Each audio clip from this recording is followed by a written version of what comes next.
welcome back everyone. We're here at the Gulf Intervention Society in Dubai. Great meeting.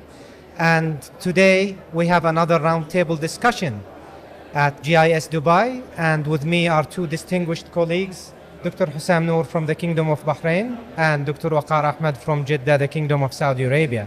It's my pleasure to host this event when we'll talk about chronic total occlusions. Of course, it's not for everyone, not for every center. And we have two distinguished colleagues who have special interest in CTO and will be discussing about some aspects of chronic total occlusion intervention. Let me start with you, Dr. Hussam. First of all, before we talk about the techniques of CTO and all that stuff, let's talk about what are the essential requirements of building a successful CTO program from the center, from the toolkit, from all these aspects. What do you think in that aspect? Thank you, Mohammed. Thank you for GIS for having us. I think it's a very important question is how do you establish, I guess, the program. Of course. And the way I look into it, and that's actually came with experience over the almost more than a decade of what we've been doing in the region. Yeah. I think it's pre-procedure, pre-program, I would say. Then you have the program and you have after the program. So for the pre-program planning is that number one, you have to have passion. If you have the passion, that's the main ingredient for which you may build on. So we have to have pre-procedure, you have to have a team, you have to have people who have the same mindset, you have to have the administration who's willing and believing into that. And I think you also have to have a very strict criteria, who are you going to do these procedures on.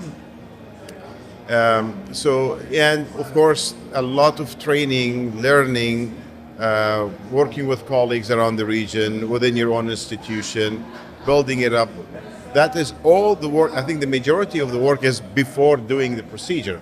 Of course. So if you do all of that, and also when you start a program, you have to think outside island living, meaning you're not in isolation. You need to have a lot of people to support you. Because as you know, as you mentioned, the stakes are very, very high in these procedures. So, and if you fail, then you have to pay a very big price on it, from your reputation, from your center's reputation, from the patient, all that kind of stuff. So that's the before, I would say. And then within the procedure, you decided you've done all your due diligence. Then within the procedure, again, you need to have the same team in the cath lab who have the same mindset, the same passion to help that individual patient who would require that kind of therapy. In terms of pre-procedure planning, and I really emphasize on radiation protection, protecting your patient's kidney function, and truly plan the procedure way ahead than actual in the cath lab. And finally, the last part is after the procedure. After the procedure is you need to review the case again. What did it go well? What it didn't go well? And what was the outcome? And then after 6 months or a year, you audit back again your program. And where do you stand? Where is your benchmark? So it's a very good question, but I try to summarize it in 5 minutes. Of course. And how much have you benefited in your center from collaboration with other centers and other colleagues?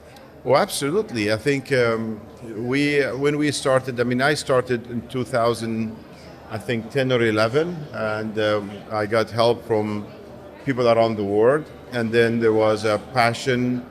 We developed some courses in Bahrain.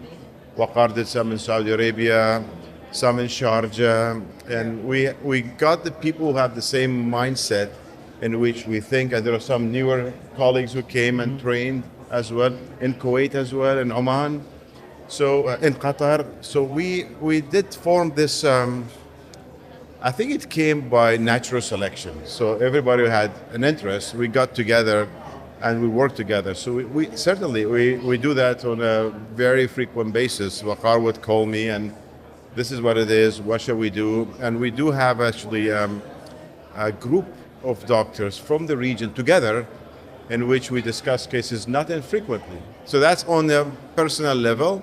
Yeah. And I think the Gulf Intervention Society also is with an idea that we get together more, do the CTO club, discuss the cases and whatnot. So Of course, yeah. it's been very successful. Yeah. And I personally also benefited a lot from collaboration with other colleagues in the region and broader, basically. So I think it's an important, and we benefited a lot from the dual operator in the CTO, because in long procedures you get fatigue, you have another eye basically to guide you. It's basically very beneficial. Now let me bring you here, please, Waqar. Now we'll talk about some CTO techniques. Now from the centers that I have visited and worked in the region, I find that the centers invest a lot in the toolkits for antigrade, wire escalation, and also with retrograde. But for antigrade dissection re-entry, basically I see that basically overall the skill set is probably needs improvement, and also the toolbox of the antigrade dissection re-entry needs improvement. What's your take on that? I think that's a very good question. I think anybody who's starting first, I would go back, like Hussam said, you have to get to the basics first, at least have some very good skills in antigrade wiring to reach antigrade dissection and re-entry. And recently I attended 3 meetings internationally with a lot of life cases. Not a single life case in 3 different continents, in fact.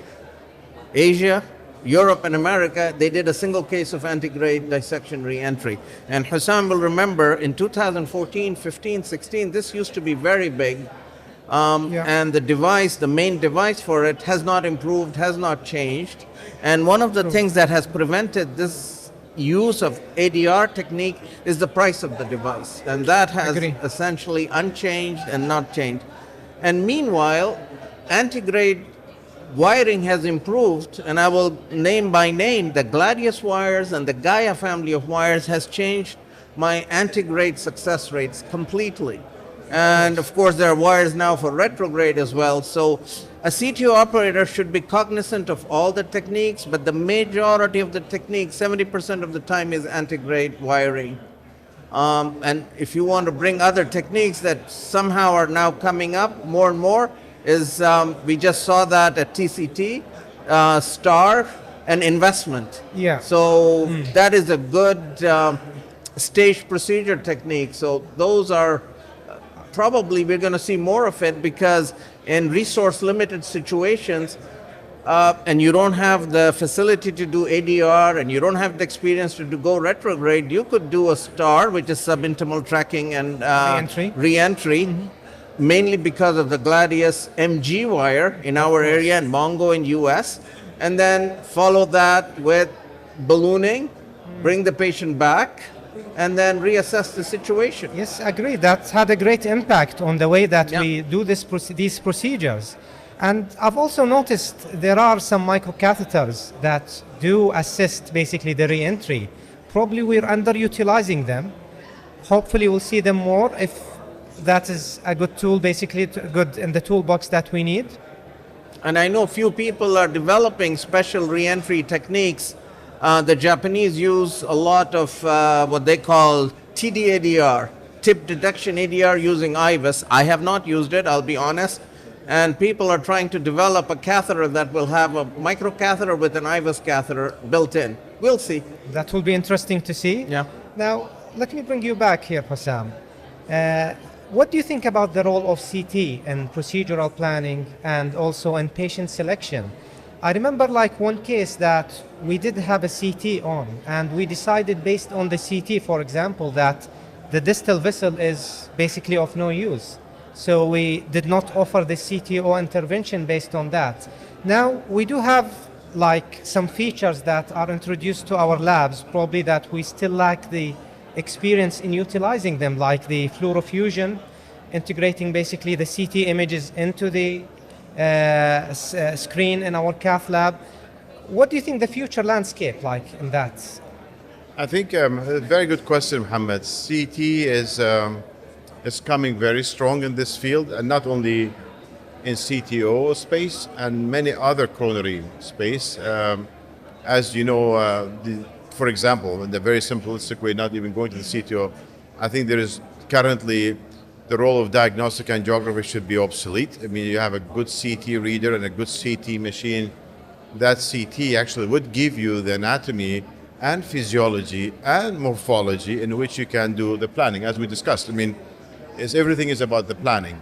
So that's in general, but when you go to the CTO subset, I think CT helps a lot, especially if you know the anatomy before, and in cases which you have an ambiguous cap, you want to know the calcification, the length, the route of the vessel. So I think it has a significant role. And the question is, Mohammed, do you need to do a CT for every single case? The answer is not, to be honest with you. Ideally, probably yes, but It's impractical in many ways. in practical terms, I select some of the cases which CT could really help me identify, specifically, for example, osteal occlusions, if I have a very tortuous right, and so forth. Of course.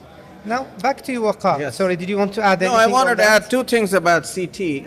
One thing is you mentioned you have to have a dedicated CT reader who understands coronaries, and I know in Bahrain you have one, and now in Jeddah in my center we have one person, and I actually sit with him and go over, just like our structural cardiologists do with before their structural cases for the coronary CTs, but the limitation is availability in most centers for these things. Of course. Absolutely. Now, Waqar, you mentioned about the use of IVUS in CTO, PCI.